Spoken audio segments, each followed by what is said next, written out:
I don't know about you all, but it's really starting to feel like things are heating up. That was a really bad use of a pun as a segue. But at any rate, today's book is Little Fires Everywhere by Celeste. It was really hard to find a wine other than the obvious red wine to go with this book. But today I have an Honora Vera.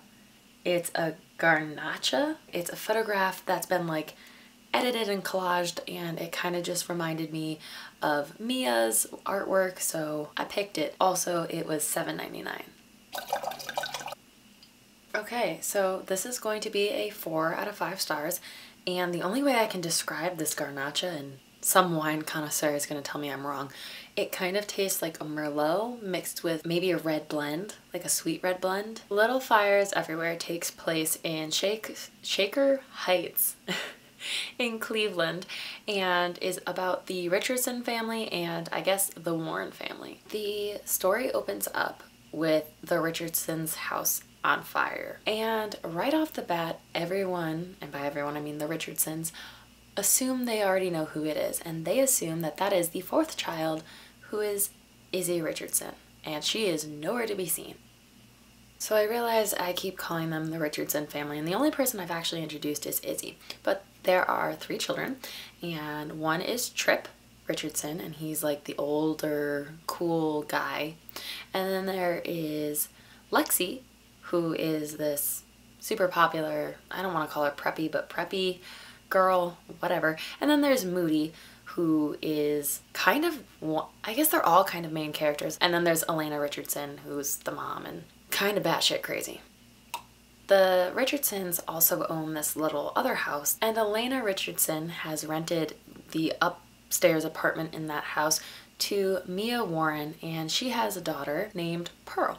Mia, as I mentioned with the wine, is an artist, and she does photography, but she like doesn't do regular photography, she does stuff to it, so it's really cool, and she sells it for a lot of money sometimes, and sometimes not. And her and her daughter Pearl are used to bouncing around wherever her mom finds inspiration, and Pearl's kind of been okay with it up until now, and Mia has promised her daughter that they're going to stay put this time. Moody goes by the house, apartment, place, and he sees Pearl and he's like, oh my gosh, and so they become friends. Pearl's and Moody's relationship leads into Pearl meeting the rest of the Richardson family. So she meets Lexi and she meets Trip, and so Lexi takes her under her wing, kind of, in a weird way, and they're all one big happy friend group, except Pearl hasn't really met Izzy. So probably jumping forward a bunch because this book is also kind of challenging in how to tell it, just because there's so many, it's all one big story, but it's kind of also a bunch of little side stories, so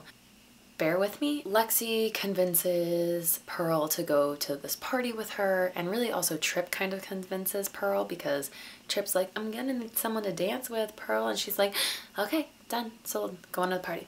So they go to this party, and then Lexi leaves with her boyfriend to go have sex for the first time, and they abandon Pearl all by herself, and so Pearl has to call Moody to come pick her up. Now let's jump to Izzy's character for a second. Izzy is the youngest of the 4 Richardson kids, and she is weird. None of the other kids really get her except for Moody. Moody's like, why do you pick on Izzy so much? Like, she is who she is. And her mom have like the most tumultuous relationship I think I've ever read, but it was hard to swallow. But so now we're going to go off on another kind of side story, and Elena Richardson decides that she needs to know more about Mia Warren, and so she goes and offers Mia a housekeeping job in the Richardson household, because Mia is working at this Chinese food restaurant place, and that's fine and great, but she does that part-time because she's an artist, and so she's trying to do time with her art, have time for her art.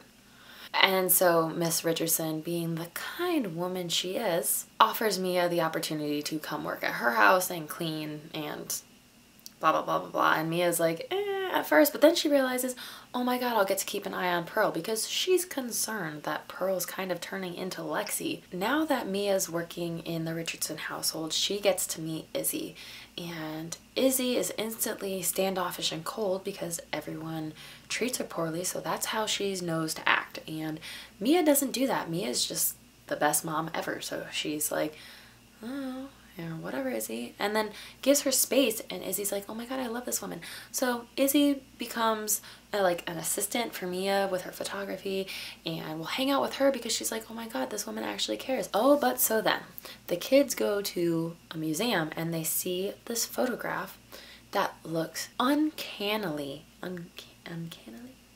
that resembles Mia in a very uncanny way. And she's holding a baby, and everyone's like, oh my god, that's gotta be you, Pearl, but who took this photograph and what's it doing in a museum? So now Izzy, because she's curious, decides she's going to ask her mom for help with this, because Elena Richardson used to be and kind of still is a journalist, and so she enlists the help of her mother to investigate this photograph. Now Elena's curiosity is actually kind of piqued because Mia doesn't make sense to her. She's an artist, so she's like wild and free and spontaneous, and that Elena just can't wrap her head around it. So, but yet on another side story, we go to the household of the Michellos. I don't know. But at any rate, we go there because this is one of Elena Richardson's friends, and she and her husband just adopted this, or are working on adopting, this little baby that was left at a fire station. She was dropped off at a fire station by this woman named Beeb, who works, coincidentally enough, at the Chinese food restaurant that Mia works at. And so Mia knows Beeb, and Elena knows the Michellos. And this is interesting because Beb was so poor and so desperate for her daughter to do well. She couldn't, her baby wasn't nursing, and she couldn't afford formula, so she had to give the baby up or it was going to die. So she left it at a fire station. She entered a deep depression and had like no idea. Now Beeb's better, but she never wanted to give her daughter away. She wants her daughter back, but the Michellos are kind of already in the process of adopting her, but it's not official yet. So now there's a whole lot of drama. Beeb is now suing the Michellos for custody of her baby, and everyone in this story is on sides. Meanwhile, while that's going on, Trip is sleeping with Pearl, and Pearl's sleeping with Trip, and Moody's jealous, and Pearl doesn't really care. Lexi and her boyfriend have been having frequent sex, and Lexi's knocked up. Lexi, who is now so close to Pearl, convinces Pearl to go to the abortion clinic with her. Pearl's like, of course I'll go. And so she goes, finds out that Lexi registered the appointment under Pearl's name, and Pearl's like, WTF, dude? And she's like, my name can't be attached to this. She goes, has her abortion, but lest we forget that Elena Richardson is doing her own digging and finds out that Mia Warren used to be Mia Wright. She changed her last name when she left her parents, and she had to leave her parents because they found out she was pregnant, and that was completely unacceptable because it was not her baby. She was attending this art school where she met Pauline Hawthorne, but she couldn't afford it anymore. She lost her scholarships, and so a gentleman randomly approached her and was like, hey, I have an interesting proposition for you. Let me know if you're interested. Him and his wife couldn't have a baby, and so they wanted Mia to be their surrogate, and they would pay her handsomely. She goes and gets pregnant for this couple. But here's the issue is I feel like when you're pregnant, it's really easy to say that you're gonna give a baby away, but then you're like pregnant with it for a really long time, you know, almost like a whole year, almost. And so she's pregnant and then is like, oh my god, I can't do this. So she decides she's not going to give the baby up. She keeps it for herself, has it, then she finds out Pauline's dying, and so she goes back to visit Pauline, and Pauline takes a bunch of photos of her and the baby. That's the picture in the museum. So that's basically the story of Mia, Pauline, and Pearl in a nutshell. Meanwhile, now Lexi and Pearl come back from the abortion clinic, and Pearl brings her back to her house with Mia because Lexi can't go home to her mom. Her mom would have a brain aneurysm. And so she goes back to Mia's, and Mia takes care of her because she totally gets the situation, and while she may not be happy with it, she also understands. So she go ahead and goes ahead and takes care of Lexi for like 2 days. Izzy comes by and sees this and is like, weird, what are you doing here? And Lexi's like, and Izzy's like, you know, because Lexi just blew up her spot. The case goes through its trial and they find that the Michelaus, whatever, they are the fittest parents and Beebe is not. So they win the court case. Elena is doing her own research and it brings her to the clinic that Lexi and Pearl went to.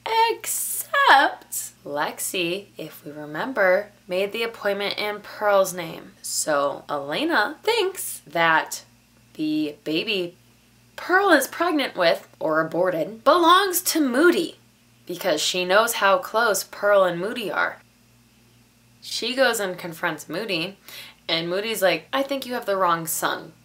You might want to talk to Trip. So she decides that it's time to evict Mia and Pearl and get rid of them because absolutely under no circumstances is any son of hers going to have knocked up a girl, whether she aborted it or not. It's just not going to happen. Izzy, of course, is the one that's hurt the most out of this because she had finally found a connection with another human being in Mia, and now Mia's forced to leave because her mom thinks that Pearl had an abortion when in reality, Mrs. Richardson, maybe you should take a look a little closer to home. So Izzy is pissed and she remembers something Mia told her a while ago, which was, what are you going to do about it? And so she decides what she's going to do about it is set her family's house on fire. Duh. Oh, yeah. Beebe steals Mei Ling, Mirabelle, back from the Michelaus,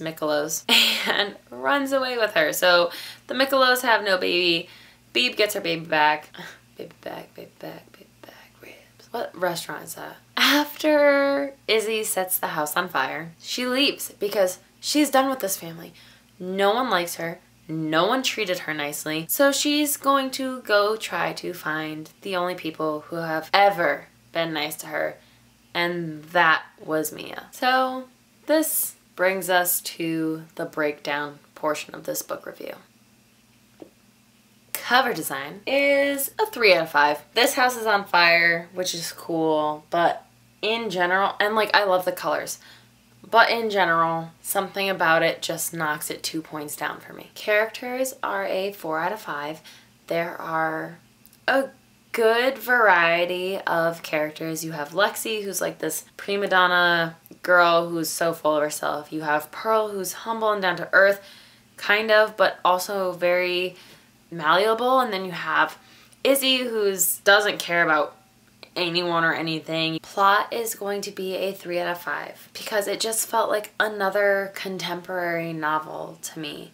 And maybe that's a little bit harsh, but it was just like another seemingly perfect suburb that had a seemingly perfect family that all of a sudden was messed up. The ending was also a 3 out of 5 for me because I so badly wanted Pearl to be able to stay, and I loved her and Trip, oddly enough. I don't know why. Izzy is my spirit animal, and I'm just like, I wanted proof that Izzy found Pearl and Mia, and it just didn't happen. The book drop could be a number of things. It could be when Elena Richardson finds out that Pearl had the abortion, or it could be when Izzy sets the house on fire and goes after Pearl and Mia. It could be anything. And I think that's my issue with it, is I want a solidified book drop. I want an oh my god moment. 3 out of 5. That gives Little Fires Everywhere, in my opinion, a 3.2. Perhaps it will change after I watch the TV series, but from a book standpoint, it's getting a 3.2. That concludes this book review of Little Fires Everywhere. I hope you liked it. Please subscribe, and I will catch you next time.